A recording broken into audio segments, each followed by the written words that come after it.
Welcome to the descriptive writing lesson. This will be a fun lesson because descriptive writing is unique in several ways. But in other ways, you will use parts of it in a lot of your writing. For example, it includes many adjectives, prepositions of location. Describing ideas is sometimes different than people, places, and things. So we won't discuss ideas in this lesson. Ideally, the readers will be able to visualize the person, place, or thing in their minds. Details and accuracy are important. You will use all 5 of your senses for the description, depending on what your topic is. Sight, hearing, smell, taste, and touch. Often people write about feelings, like emotions, especially when describing a person. But this is tricky because you really don't know what a person feels like unless you ask them. But if you're describing a picture of a man or woman, then you can't ask them. All right? A good rule is to avoid writing about feelings unless you are writing about yourself. You could write about likes and dislikes, and that also depends on how well you know the person or what's going on in the situation. For places like rooms, sight is very common. For outdoor places, hearing and smell are common. If a thing has a texture, and most things do, then touch is common. Taste is limited to foods and drinks and requires a wide variety of adjectives to describe it. For advanced writers, figurative language is also useful, such as analogies and metaphors. Avoid cliches, though. They're overused expressions. So try to be creative and create your own analogies and metaphors. Lastly, try to use strong action verbs. For example, the word make is often unclear, and there's a better word for it, more often than not. For example, I baked chicken for dinner is better and more accurate than just I made chicken for dinner.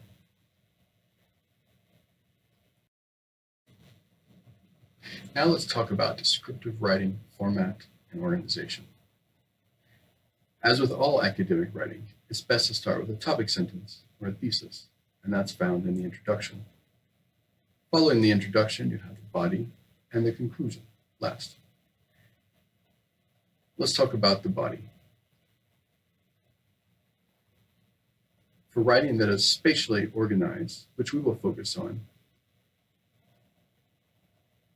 you talk about the location of things in a place or room, or you talk about a person, or you talk about a thing and describe it, and I'll get to that next. For a place, this involves explaining where things are and describing each thing. It's best to be consistent in how you do it. For example, you can start at the top and go down, or start at the entrance and work your way around the room. You can also mention all the big things first, and then mention the smaller things. I suggest starting with the outside area, like the walls, floor, and ceiling, and then moving around the room and then describing some of the smaller things. For a person, you can mention facts like job, marital family status, and age, and then mention height and weight, if you know it, or you can guess it, and then clothes and then face. Smaller details like hands are at the end. For a thing, start at the top or bottom for physical details, and then add the facts like speed if it's a car, or type if it's a plant, and then add details that are perhaps hard to notice by those who only glance at it. I've also listed chronological time down here. Chronological time is best to use for narrative stories and process explanations most of the time. Like process explanations would be like explaining how to do something, how to make something, how to build something, how to cook something. An order of importance will occur in many types of writing. Even here in descriptive, you will use it to choose what features of a person, thing, or room to describe, because you cannot describe every single thing.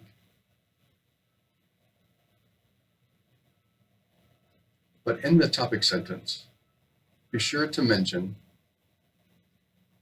the thing, place, or person that you're describing, And if you're doing one that's spatially organized, then you should include a general description of the situation where the place, person, or thing is found. Some examples are coming up soon. Because the homework assignment is short, we will practice with some shorter paragraphs. Let's look at the example here on the screen. You have a title, and then you have the topic sentence, the body, and the conclusion sentence, as we already discussed. Note that this is the format of your writing assignment. There would just be a topic sentence and a conclusion sentence. If you're writing something longer, you would have an introduction paragraph, and in that, you would have a thesis. But if it's just one paragraph, then we call it the topic sentence. And then in a larger piece, you would have several body paragraphs, and then you would have a conclusion paragraph. Now let's talk about the first part, and that's the title. Just about anything is okay for a title, as long as it is not a sentence. Generally, short is better, especially in a short paragraph. For example, my father, or my first car, or my bedroom. As I mentioned earlier, the topic sentence should include the thing, person, or place you're describing, plus something about the situation. For example, my father is very important to me. Or, the first car I drove was a Chevy truck that belonged to my best friend. Or, the kitchen in my parents' house is very small. All of these would make good topic sentences. They all include the topic, such as father, first car, and kitchen. And they tell you a little bit about the situation, about what's going on, such as being very important, or the first one you drove, or the size and where it's at. You have a lot of flexibility in the conclusion sentence and a descriptive paragraph. Sometimes there's no conclusion, or the reason you chose this topic, or an opinion about it is in the conclusion. For example, my father died last year, or I loved my first bedroom and I was sad when we moved to another house. Or you could say, I still like to drive Chevy trucks, like the first one I drove. Before we get to the first practice, let's talk about some special vocabulary that is helpful in descriptive writing. There's adjectives. They either come before a noun or they come after a be verb. For example, the red sofa is beside the table, or the sofa is red. A lot of times prepositional phrases are used. These are prepositions of place and location. And you would use, some of these are on the screen right now. And you might say, there is a sofa across from the door, or the sofa is across from the door.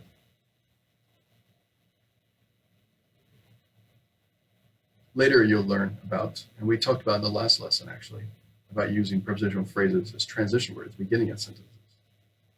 Like in the morning, comma, I went to the store. But in this situation, for descriptive writing, that's not the most common place to put it. These tips are mostly for advanced writers, but anyone is welcome to try them as you work on improving how you write. So here I have across from the door, on the right side of the room, and on the left side of the room, behind the bookshelf, in front of the sofa, beside the sofa, on the wall, in the middle of the room. So for example, on the wall, you could say, there is a picture hanging on the wall. Or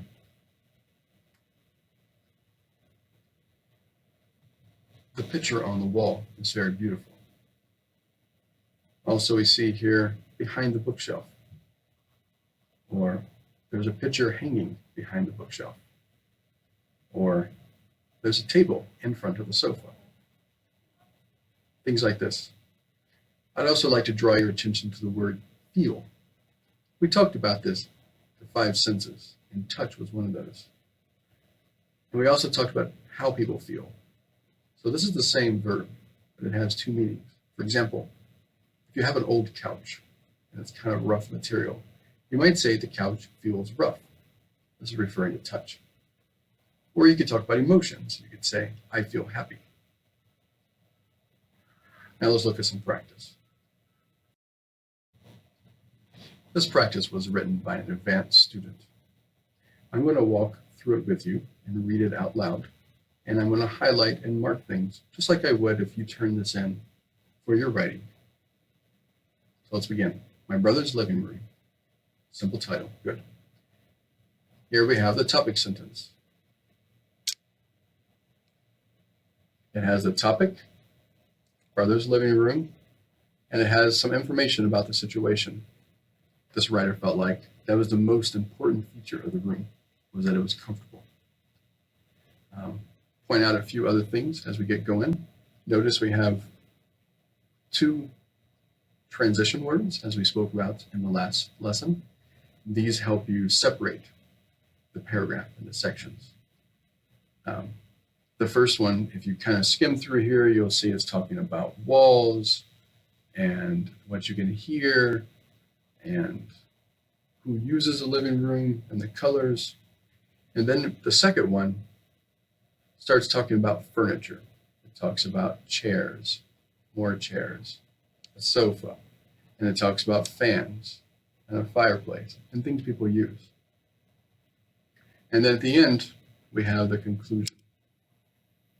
In conclusion, so we have the word, so it's no doubt that it's a conclusion. I think this is really important in a descriptive paragraph where a conclusion is not 100% necessary. So this way we have no doubt that the author is making their conclusion. Here we have the topic again, brother's house and living room. They spread it out in 2 sections, and they mention their opinion on the matter. I like. Let's start in the beginning. My brother's living room is very comfortable. First, it is pleasant when people stay a long time.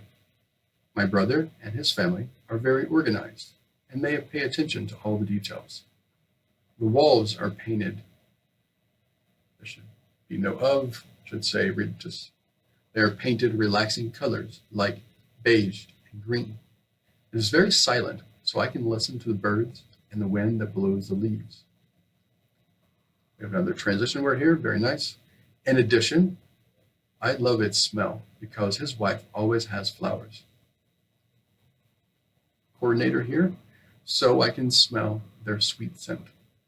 Second, it is very large, so it has space for many things. Here we have a prepositional phrase. On the right side of the room, there's a brown sofa. And on the left side of the room, or on the left side, there is an orange armchair and a rocking chair. There is space for everyone in the family to sit together. Across from the entrance, there is a fireplace for winter, but there is not a fan for the summer. I want to point out, this is very nice, they point out that there is a fireplace, but there's not a fan. Notice that they are, as they paint the picture for us to imagine, they're adding in detail, and they feel like a fan would be something that a normal living room would have, and they make it clear there is not one there. Let's continue. There is a coffee table in the center on the rug,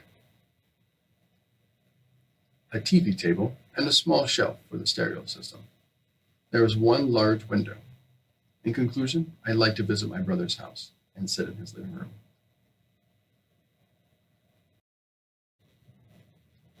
This is the end of the second lesson.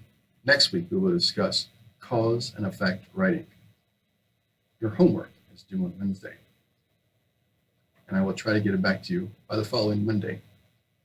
If you turn it in a little later, then I'll get it back to you a little later.